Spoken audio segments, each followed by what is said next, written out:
Okay, so Gretel and Hansel is directed by Oz Perkins, and it's about, the story of Hansel and Gretel, essentially.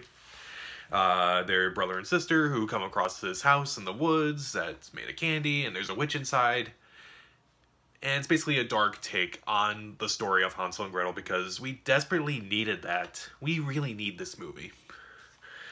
And that's all I can really say about what it's about, because you kind of know what it's about.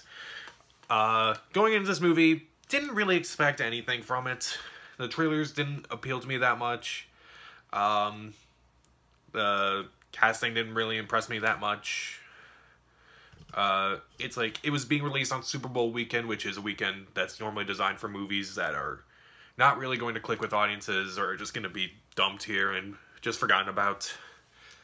And overall, I would say this movie is okay, but not amazing or anything. It's a movie that thinks it's really amazing and really groundbreaking, but it isn't. I think that's the best way to put this movie. What's good about this movie? What's good about this movie is the cinematography is really interesting. Done by Gallo Oliveras. I have the name written down here, so apologize. The cinematography is really great. They use different aspect ratios. Like at the beginning, there's like a story being told. It's like in a normal dream sequence, but then when it's a normal aspect ratio, when we get into the actual story, it's a little bit smaller. I thought that was very interesting. And basically every shot of this movie is amazingly well done. I think it's one of the more beautiful movies I've seen this year so far, which really isn't saying much, but whatever. The acting's good overall. Like Sophia Lillis from, the It movies. She's good as Gretel. You can tell that she's being asked to do a lot of mature stuff, and she's clearly handling it like a pro, like an actual mature actor. Alice Krige as the witch, she's pretty good. You can tell like she's holding it a lot back, but I think that kind of works because she's trying to hold back her true intentions throughout the entire movie, so it's like her performance in a way is being held back. The kid who played Hansel, he was fine. He had a few funny lines here and there, so they were all good overall.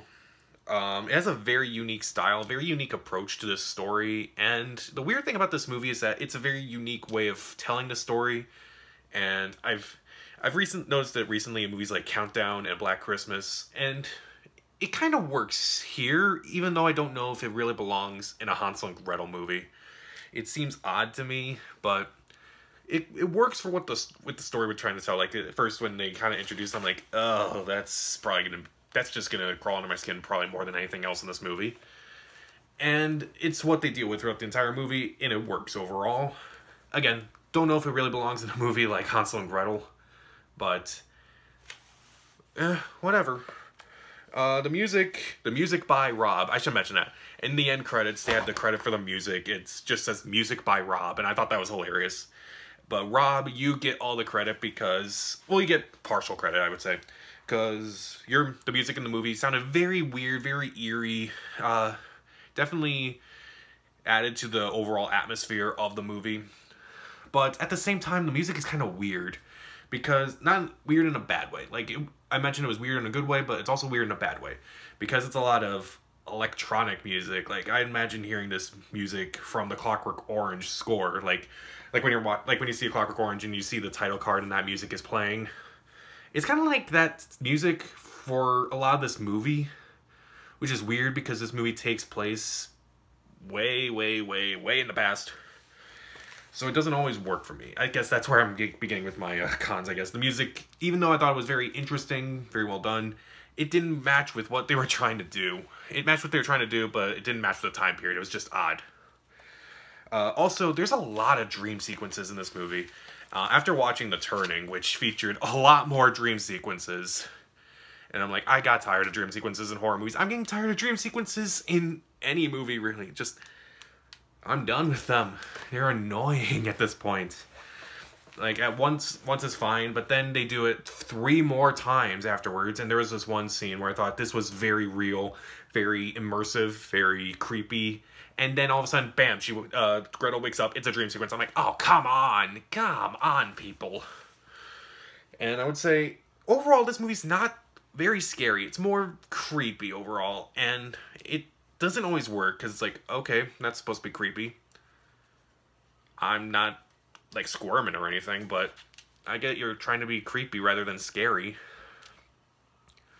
But honestly, I was creeped out by other things in this movie that were not, you know, that were not magic-based or anything. Like, it's just, I feel like they were trying to go for a more creepy vibe with this movie than a scary vibe, and I feel like that didn't really work out for them.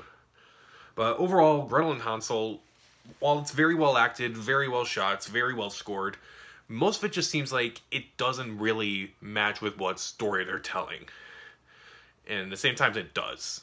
And I think that's the weirdest thing about this movie. It's like, at times it works, and sometimes it doesn't, and it works even though it shouldn't. I feel like the best way to describe Gretel and Hansel is that it's probably gonna have a cult following within the next few years. And I guess it's not a bad thing. Like, there are worse movies that have cult followings, honestly. But it's a unique experience, but I still wouldn't recommend rushing out to the theater to see this movie.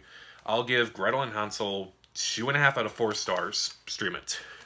So, what is your favorite dark take on a fairy tale, if there are any more? Comment down below, subscribe to the channel. This is Pat, and take care.